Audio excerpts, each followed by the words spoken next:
The workshop in the sky! Oh, you gotta see it to believe it. Makes you wonder why T'Pol even bothers with phlogiston wings when he has tech like this. Well, according to the notebook, the platform beneath us runs on components from the Cinder City. Those can't be mass-produced. Also, I have some doubts about its mobility after seeing how it moved just now. For someone like T'Pol who dreams of flying freely, this definitely doesn't cut it. But if he's got that relic, he should be able to make a set of prototype wings for himself, right? Why bother making a whole flying workshop so he can mass-produce them? But this doesn't add up. If he's already achieved the power of flight, then he must have bigger dreams we don't know about. But what? With any luck, we'll find the answers in his workshop. Why won't it fly away like the others? Is it...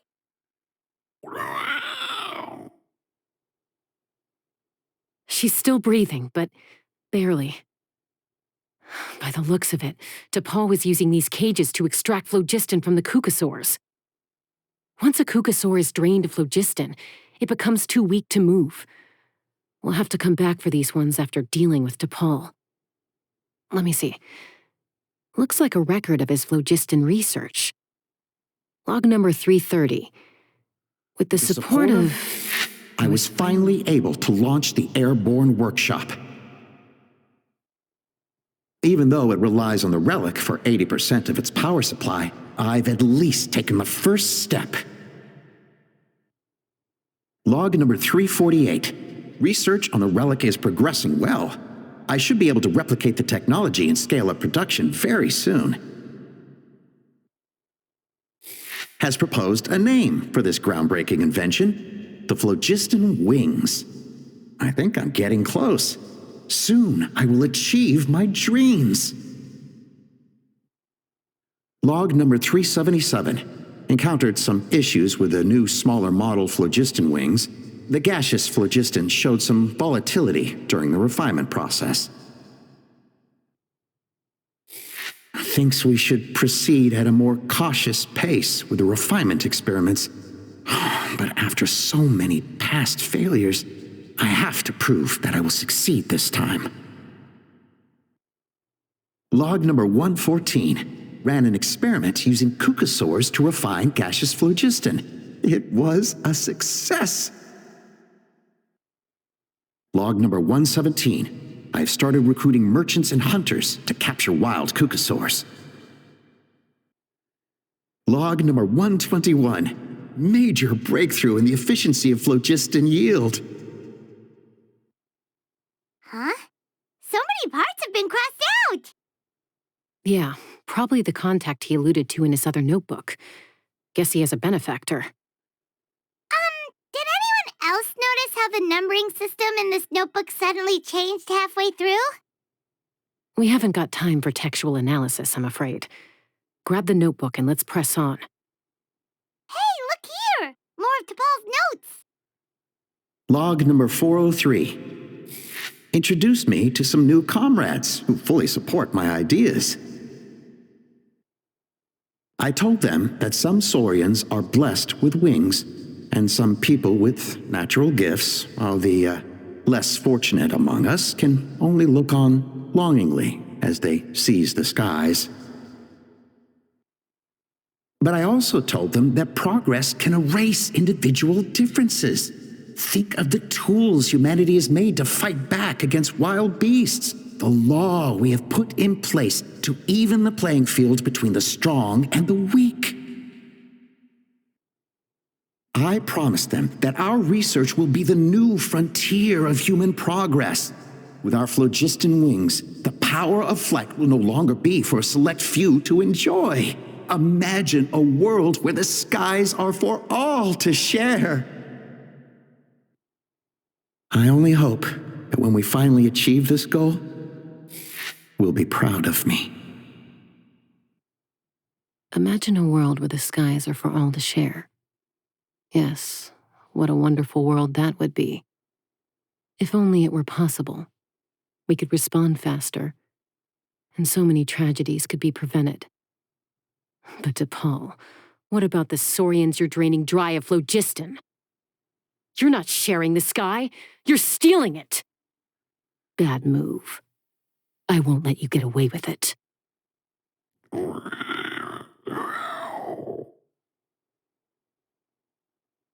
I'm fine.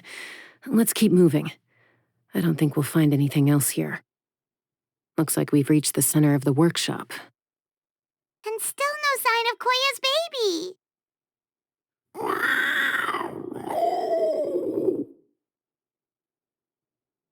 Let's search this area for now. If we still can't find Chime, we'll double back. Chaska, Traveler, come quick! What is it? Did you find Chime? Not yet, but look! It's another one of T'Pol's notebooks! All right. Log number 428. We decided to restart the experiments on phlogiston refinement, but without telling. This is the final obstacle to the success of the Phlogiston Wings project. We cannot fall at the last hurdle. Log number 436. Earlier today, suggested using cucosaurs as an intermediary to extract refined phlogiston. It's certainly feasible, but...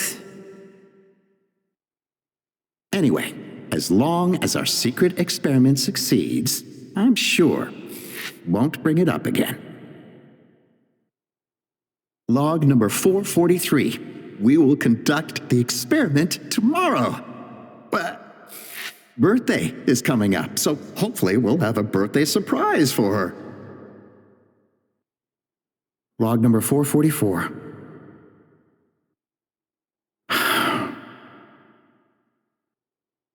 Huh? Why is this log empty? I guess whoever wrote down the log number was prevented from recording the results. Log number 0. We lost many comrades in the accident. Among them are friends, lovers, and children.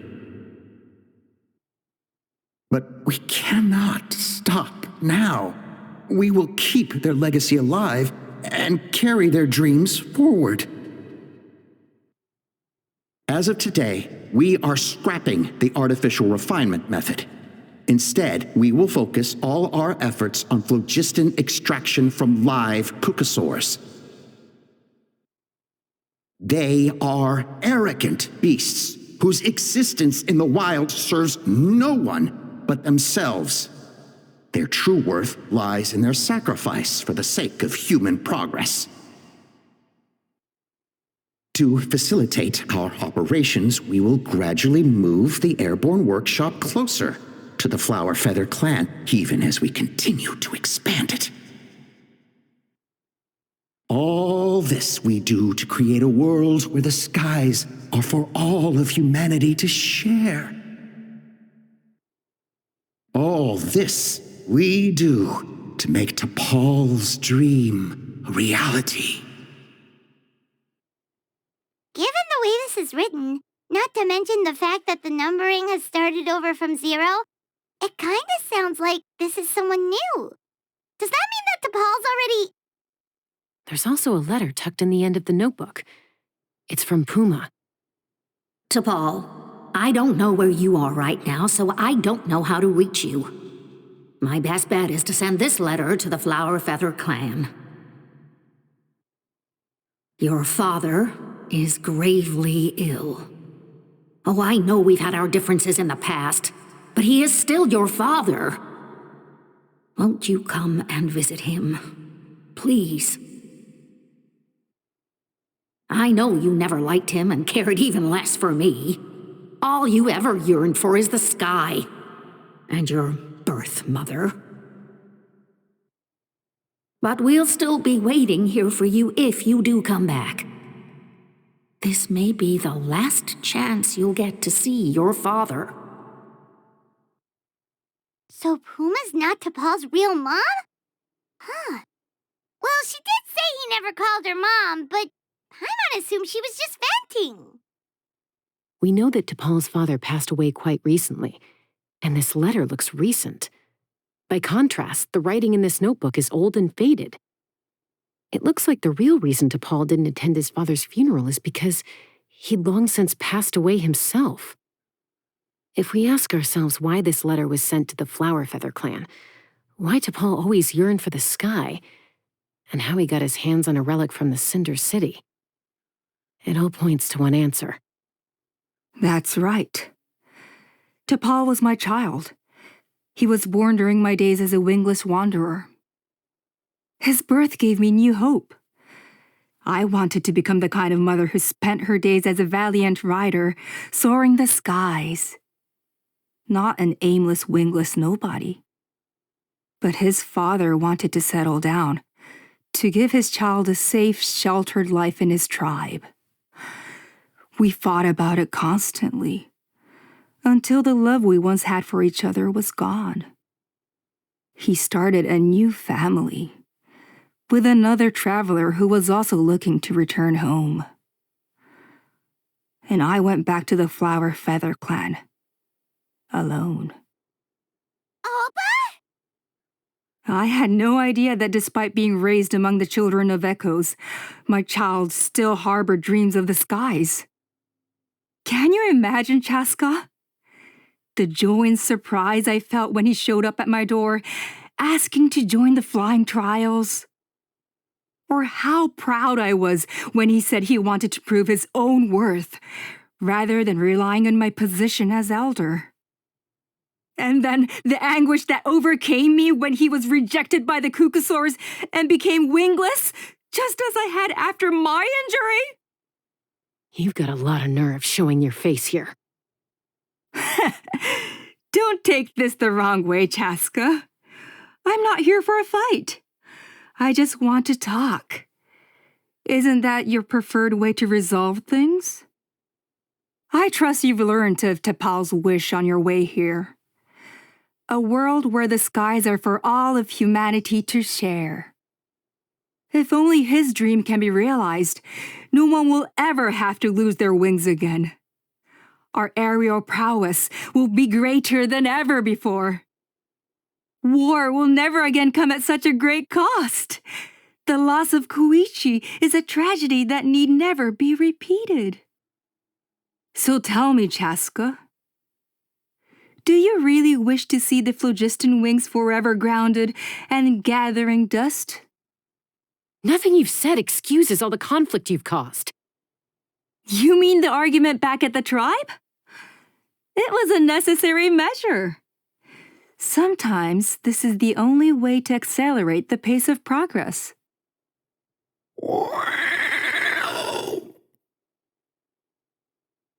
Is a mother harming her children when she coaxes them into swallowing a bitter pill? Of course not. It is a brief moment of suffering for the greater good, and the child would come to understand this in due course. The phlogiston wings are that bitter pill. We will never progress as a tribe if we cling to the scraps the Cucusaurs offer us. Once the people have embraced the phlogiston wings, they will never look back, even if they learn how the refined phlogiston is sourced. They will convince themselves that the sacrifice of a few Cucusaurs is a small price to pay for our dominion over the skies. But this I had not anticipated. I barely had the chance to introduce the phlogiston wings to the tribe before you found this place. Your plan was hardly foolproof. Yet, it can still be salvaged. Chaska, traveler, you are the hope of humanity. I'm sure you have your doubts about my methods, but know that my love for humanity and for Natlan is genuine. You know me, Chaska, and you know that I've always treated everyone in the Flower Feather clan as my own children, as fellow humans. Surely you can understand my perspective. Hey, quit the quips! This is serious! Alpa, Natlan doesn't belong to humans alone. And truthfully, neither do I.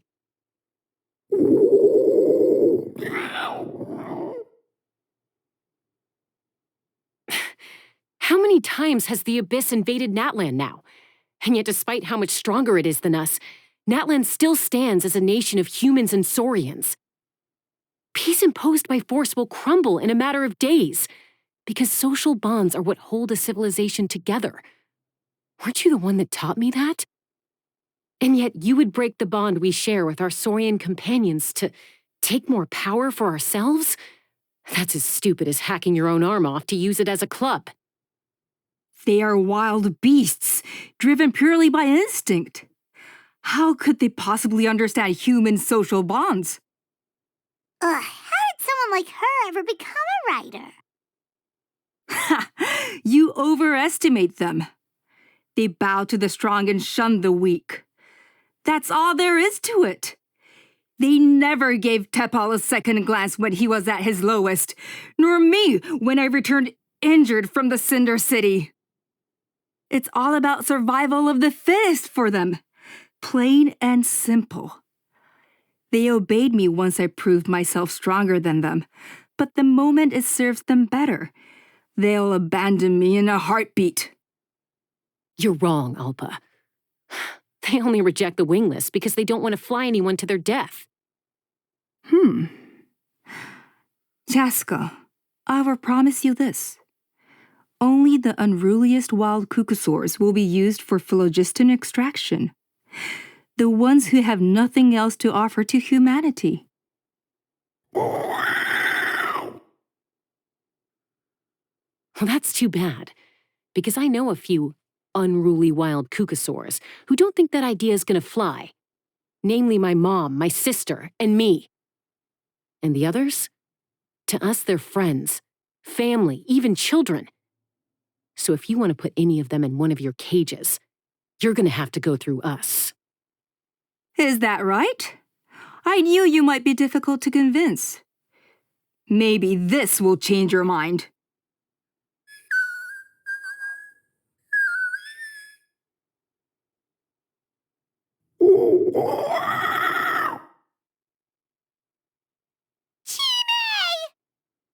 Alpa!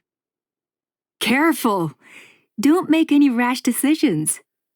Unless you want to see her suffer.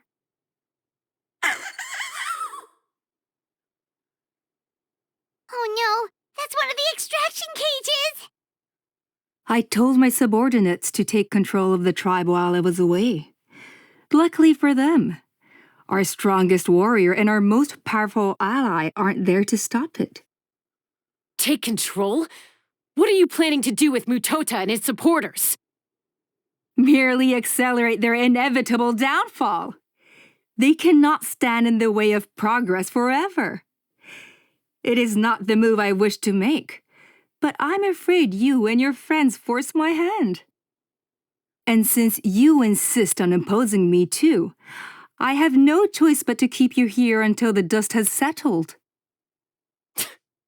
So that's what you meant by I just want to talk. You never intended to negotiate. You just wanted to stall us. No, Chaska. I genuinely hoped I could win you over. You are the strongest warriors we have. Put down your weapons, and I promise you that no harm will come to this young Saurian. I just need you to stay here for the next couple of weeks or so, while my people consolidate their power. Then, I will give her back to you, and you'll be free to leave.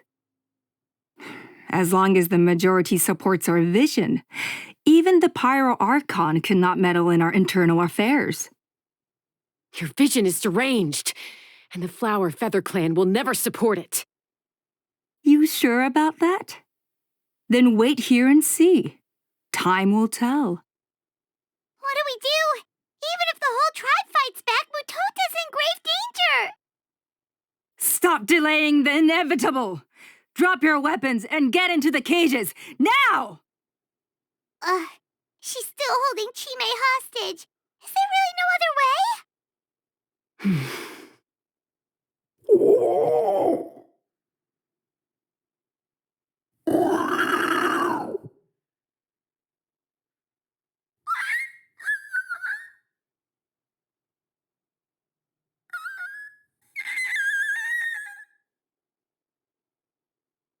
Koya? Huh? What are you yapping about? Stand down. Drop your weapons, now! This instant! No! No! No! The relic! No! No! What is she doing? She'll bring us all down with her! But why? We stabilized the relic! Maybe it got damaged in the fight. If we don't think of something fast, this whole workshop is gonna fall apart. No. They're directly beneath us. My beloved tribe! Okay, it's too powerful. This ain't a toy like last time. I don't think I can just throw it aside.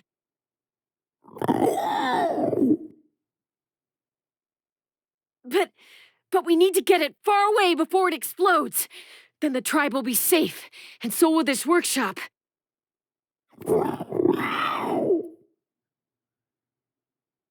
Koya, remember when we were kids? Come on, let's take this thing high up into the sky.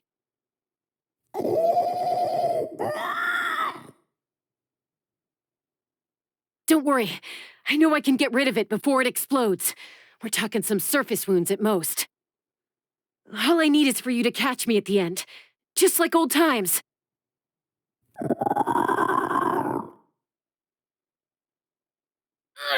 I can't hold it back anymore. We have to go. Don't be insane!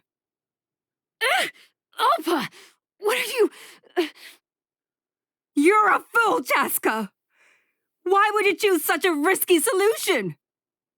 We cannot entrust the safety of our tribe to this wild Saurian! I'm the fool. You really think you can stand a better chance than me?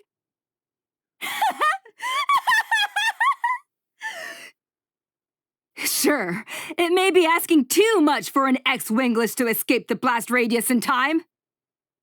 But I can fly it a safe distance away, even if it's the last thing I do. Koya, are you hurt? Let me take a look at you.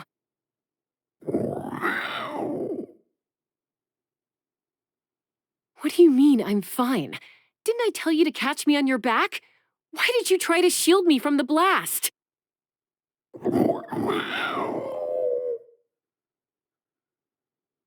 Accident? Yeah, right. Seriously, you're as stubborn as ever. Chaska! Koya! How are things looking here? I think that's putting it mildly. I owe you one. Again.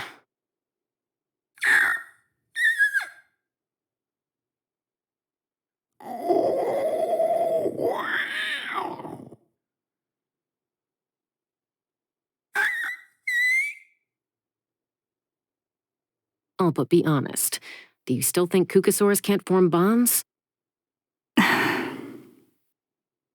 Mom, I'll figure out the refinement problem. I'll find a way. You don't need to worry about it. I just need some more time. That's all I ask. Please just trust me. Just this once.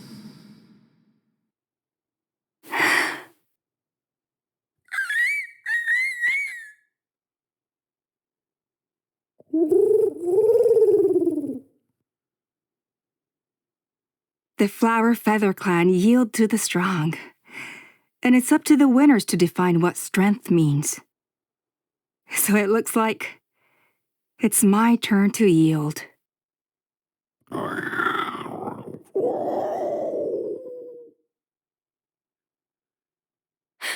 Koya! Koya! So, you're absolutely sure it's not because of the explosion? Yes, for the 10,000th time, I'm sure. The blast barely touched her. The reason she fainted was old injuries playing up, compounded by overexertion in recent days. The moment she finally relaxed, all the built-up stress finally caught up with her. And no wonder. Honestly, she's just like you. Anyway, Now you know how we feel when you go off risking life and limb. Your mother and I would both appreciate it if you lived less dangerously. You know she wrote to me from the Masters of the Night Wind, just to scold me for not doing enough to keep an eye on you. If she wasn't so busy with work, you can bet she'd come back here and chew us both out in person. I'll find an opportunity to apologize to her. I promise. You'd better. No more avoiding us, okay? And don't get me started on all the checkups you've missed. Got it. Got it. Huh? Koya? You're awake. I'll go let everyone know. Hey, but we're not done talking. What are we gonna do with her, Even after everything that's happened, she still hasn't figured out how to start the conversation with you. She keeps saying, I don't think Koya has forgiven me yet. But if you ask me, she's the one who's scared to open up and have an honest conversation.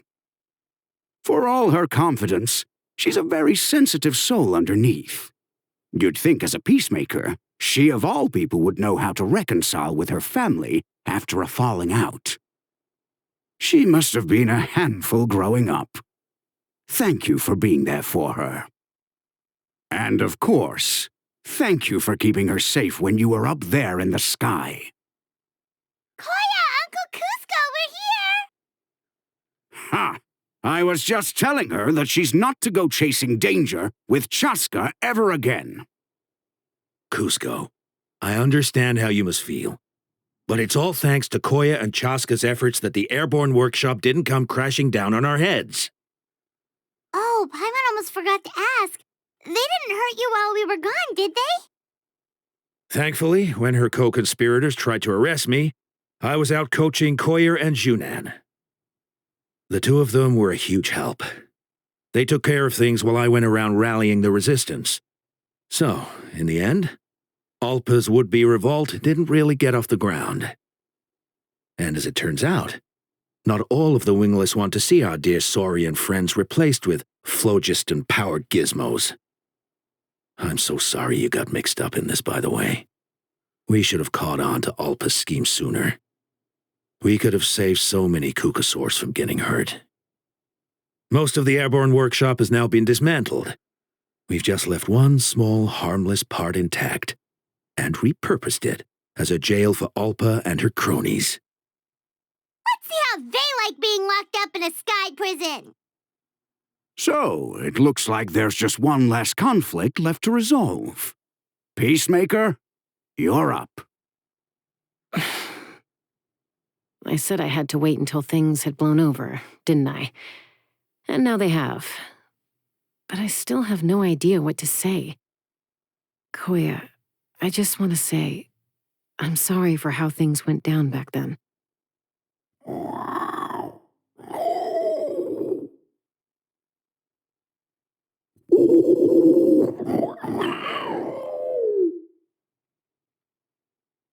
Huh? Does this mean you're not mad at me anymore?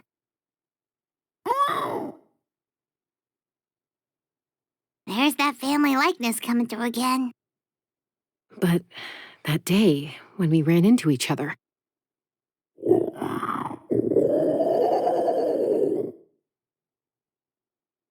Huh? So then, when did you finally make your peace with it?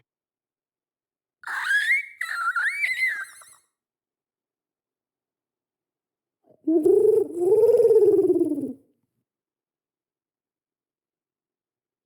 it's Chime and Chimpu. They're here too.